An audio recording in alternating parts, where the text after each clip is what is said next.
Hello everyone. 36ನೇ ಪ್ರಶ್ನೆಯನ್ನ ನೋಡೋಣ. A, B ಮತ್ತು ಸಿ ಗಾಜಿನ ಪಟ್ಟಕಗಳನ್ನು ಕೆಳಗೆ ಕೊಟ್ಟಿರುವ ಚಿತ್ರದಲ್ಲಿ ತೋರಿಸಿರುವಂತೆ ಜೋಡಿಸಲಾಗಿದೆ.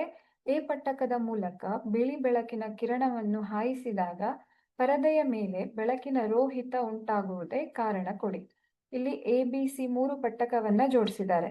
ಮೊದಲನೇ ಪಟ್ಟಕದ ಮೂಲಕ ಬಿಳಿ ಬೆಳಕಿನ ಕಿರಣ ಹಾದು ಅದು 7 ಬಣ್ಣವಾಗಿ ವಿಭಜನೆಯನ್ನ ಹೊಂದುತ್ತೆ. ಆದ್ರೆ ಇದಕ್ಕೆ ವಿರುದ್ಧ ದಿಕ್ಕಿನಲ್ಲಿ ಇನ್ನೊಂದು ಪಟ್ಟಕವನ್ನ ಇರಿಸಲಾಗಿದೆ.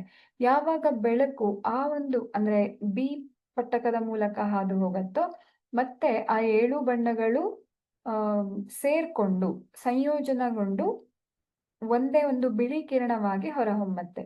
ಮತ್ತೆ ಆ ಬಿಳಿ ಕಿರಣ 3ನೇ ಪಟ್ಟಕದ ಮೂಲಕ ಹಾದು ಹೋದಾಗ ಪುನಃ ಅದು ವಿಭಜನೆಯನ್ನ ಹೊಂದಿ 7 ಬಣ್ಣಗಳ ಒಂದು ಚದುರಿಕೆಯನ್ನ ನಾವು ನೋಡಬಹುದು. ಹಾಗಾಗಿ ಪರದೆ ಮೇಲೆ ಚದುರಿದ ಬೆಳಕಿನ ರೋಹಿತವನ್ನ ನಾವು ಪುನಃ ನೋಡೋದಿಕ್ಕೆ ಸಾಧ್ಯ ಆಗತ್ತೆ.